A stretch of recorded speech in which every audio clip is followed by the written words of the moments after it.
Hey guys, আসসালামু আলাইকুম। তারপর বলো কেমন আছো তোমরা? সরি টু সে 2 দিন লেট হয়ে গেল গা। তৃতীয় চোখ গল্পের পার্ট 4 নিয়ে এসে পড়ছি, তো শুরু করা যাক।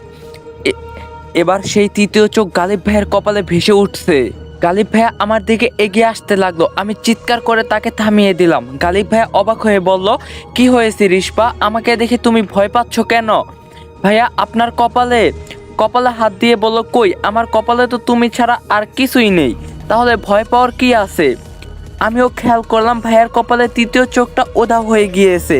আর তখনই পিছন থেকে বাবা উঠে গালিব ভাইয়ার গলা চেপে ধরে কর্কশ গলায় বলল, এটা আমাদের পারিবারিক ব্যাপার, তুই কেন আসছিস? চলে যা এখান থেকে।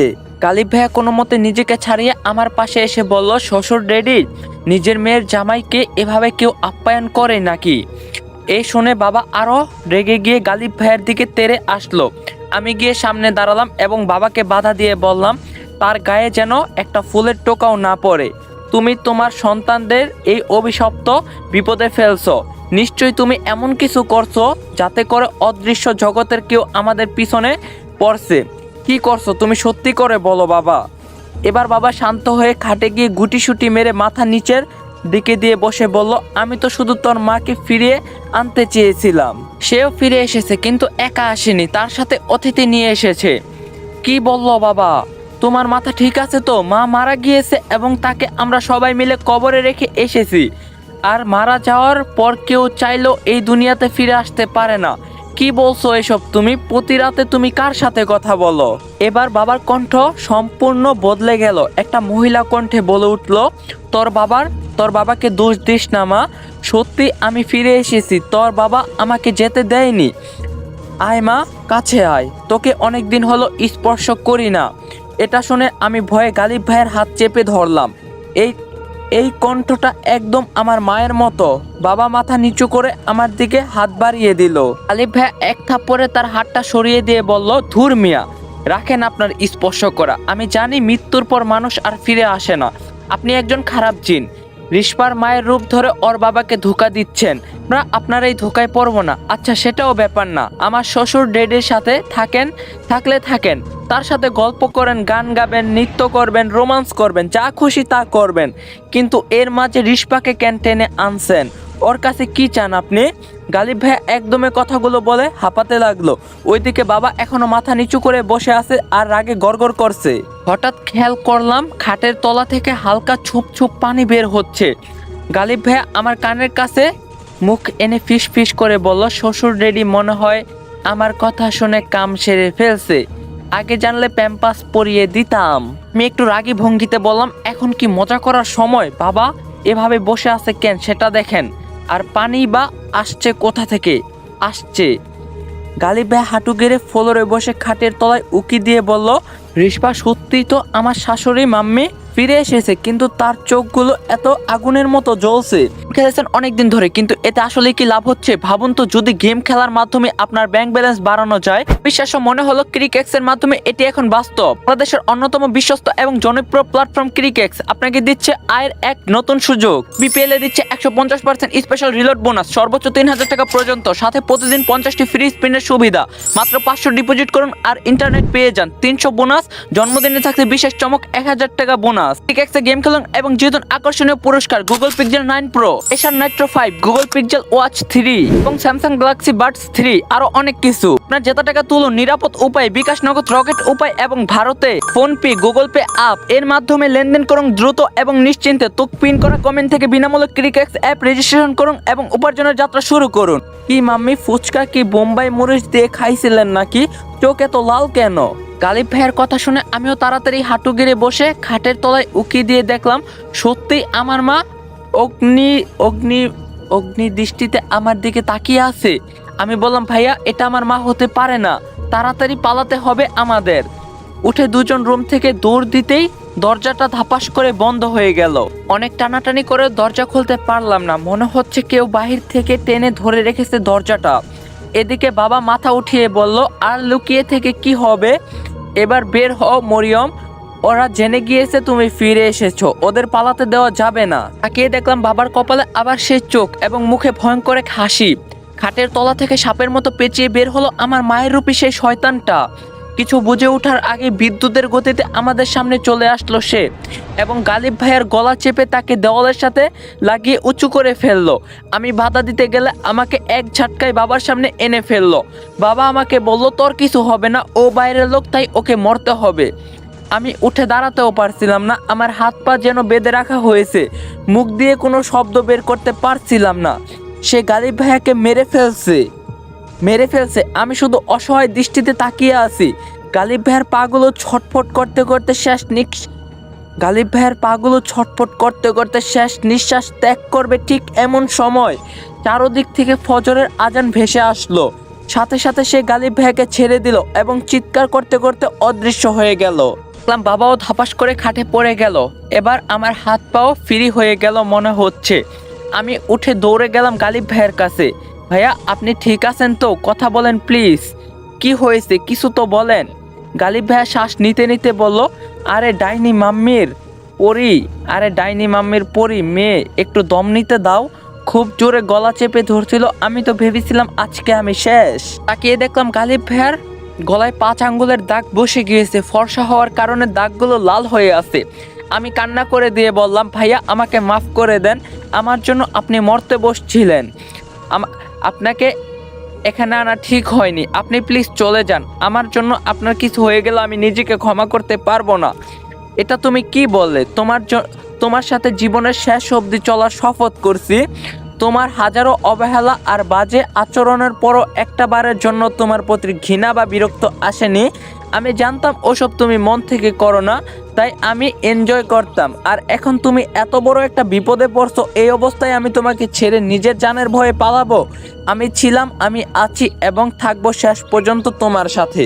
তখন আমি বললাম, আপনি সত্যি একটা পাগল। হাজারবার বলল আপনি যাবেন না জানি, তাহলে বলেন এখন আমরা কি করব? এগুলো কেন হচ্ছে তা এখন সম্পূর্ণ পরিষ্কার না, তাহলে আমাদের পদক্ষেপ হিসাবে কি হবে? গালিব ভাইয়া মাথা উঁচু করে একবার খাটে শুয়ে থাকা বাবার দিকে তাকিয়ে বলল, দেখো আকাম সাকাম করে কেমন নিশ্চিন্তে ঘুমাচ্ছে শ্বশুর ডেডি। উনি তোমার মাকে ফিরিয়ে আনার জন্য এমন কিছু করছে যে তোমাদের ভাই বোনের জীবন হুমকির মুখে ফেলে দিয়েছে। আর তোমার বাবার তৃতীয় চোখ দেখার পিছনে কি রহস্য আছে সেটাও খুঁজে বের করতে হবে। এসবের সাথে ওই চোখের সম্পর্ক কি? এখন ফজরের আজান হয়েছে, নামাজ পড়ে আমরা বের হব বাসা থেকে। আমার একজন পরিচিত হুজুর আছে যে এসব প্যারানর্মাল বিষয়গুলো নিয়ে রিসার্চ করে। আমি নিশ্চিত তার কাছে গেলে কোনো না কোনো সমাধান পাবো। আবার রুমটা বন্ধ করে আস্তে করে বের হলাম। প্রথমে আমি নামাজ পড়ে নিলাম, তারপর গালিব ভাইও নামাজ পড়লেন। এবার বাসা থেকে বের হবার পালা। এখনো বাহিরে অন্ধকার পুরোপুরি কাটেনি, সবেমাত্র পাখালির কিচিরমিচির শব্দ ভেসে আসছে। যাওয়ার সময় বাবার রুমে উকি দিয়ে দেখলাম সে এখনো গভীর ঘুমে। বের হওয়ার জন্য যখন মেন দরজা খুললো ভাইয়া, তখনই সে থমকে দাঁড়িয়ে গেল। আমি পিছন থেকে বললাম, কি হলো, দাঁড়িয়ে পড়লেন কেন? গালিব ভাইয়া বলল, কফিন। আমি তাড়াতাড়ি পিছন থেকে সরে এসে বাইরে তাকিয়ে দেখলাম দরজার সামনে সেই কফিনটা রাখা। আমি প্রচণ্ড ভয় পেয়ে গেলাম। গালিব ভাইয়া যেহেতু কফিনটা দেখতে পাচ্ছে, তাই এটা স্বপ্ন না, সত্যি সত্যি এটা আমাদের দরজার সামনে। গালিব ভাইয়া বলল, ভয় পেও না, আমি আছি তো, দেখছি এই কফিনে কি আছে। এই বলে সে এগিয়ে গেল কফিনের দিকে। আমি বললাম, না ভাইয়া চলেন, আমরা তাড়াতাড়ি বেরিয়ে যাই। এটা এখানে পড়ে থাকুক, না জানি এটার ভিতর কি আছে, দরকার নেই এটা খোলার। তো গালিব ভাইয়া আমার কোনো কথা না শুনে বলল, কতবার পালাবে তুমি? আমরা চাইলেও এখন আর এসব থেকে পালাতে পারবো না, তাই যা সামনে পড়বে তার মোকাবেলা করতে হবে, ভয় পাওয়া যাবে না। এই বলে গালিব ভাইয়া ভালো করে কফিনটা চারদিক পর্যবেক্ষণ করলো এবং বাড়ি দিল কয়েকবার। এরপরে আস্তে আস্তে কফিনের উপর ঢাকনাটা সরিয়ে ফেললো। আমি ভয়ে চোখ বন্ধ করে ফেললাম। যদি সেই স্বপ্নের মতো এখানে বাবার মৃতদেহ এখানে থাকে, তাই সরাসরি দেখতে চাইলাম না। গালিব ভাইয়া বলে উঠলো, চোখ খোলো, তেমন কিছু নেই এটার ভিতর। আমি চোখ খুলে কফিনের দিকে তাকিয়ে দেখলাম সত্যিই তেমন কিছু নেই। তবে ভয়টা তখন পেলাম যখন গালিব ভাইয়া কফিনের ভিতর হাত দিয়ে একটা সাদা কাপড় বের করলো এবং চোখ বড় করে বলল, তো কাফনের কাপড়। আবার কফিনের এক কোণা দেখা গেল কিছু বড়ই পাতা আর একটা গোলাপ জল রাখা। গালিব ভাইয়া কাপড়টা কফিনে রেখে সেটা আবার বন্ধ করে দিল। আমি ভয়ে ভয়ে জিজ্ঞাসা করলাম, এগুলো কি ছিল ভাইয়া? মৃত মানুষের জন্য শেষ শপিং এগুলোই কেনা হয়। কিন্তু এই কফিনে করে কে বা কারা এগুলো দিয়ে গেল আর কেনই বা দিয়ে গেল? হ্যাঁ, মনে পড়ছে, তুমি স্বপ্নে দেখছিলে কফিনের সাথে 4 জন কালো কোটটাই পরিহিত অচেনা মানুষ, যারা বলছিল তোমাকে নিতে এসেছে, তারাই এই কফিন এখানে রেখে গিয়েছে। কিন্তু কেন ভাইয়া? কাফনের কাপড় সহ এই কফিন, তার মানে সত্যি তারা আমাকে নিয়ে যাবে? আজ না হয় কাল, আমাকে ধরে রাখতে পারবেন না? পাগলের মতো কথা বলো কেন? আমি থাকতে কেউ তোমাকে নিয়ে যেতে পারবে না। এখন এই কফিনটা বাসায় ঢুকিয়ে রাখতে হবে। হতে পারে এর মাঝে কোনো না কোনো সমাধান থাকতে পারে। আল্লাহ সমাধান ছাড়া কোনো সমস্যা বান্দার উপর চাপিয়ে দেয় না, শুধু সময় আর ধৈর্য নিয়ে অপেক্ষা করতে হয় এবং চেষ্টা করে যেতে হয়। এই বলে গালিব ভাইয়া কফিনটা বাসায় ঢুকিয়ে রাখলো।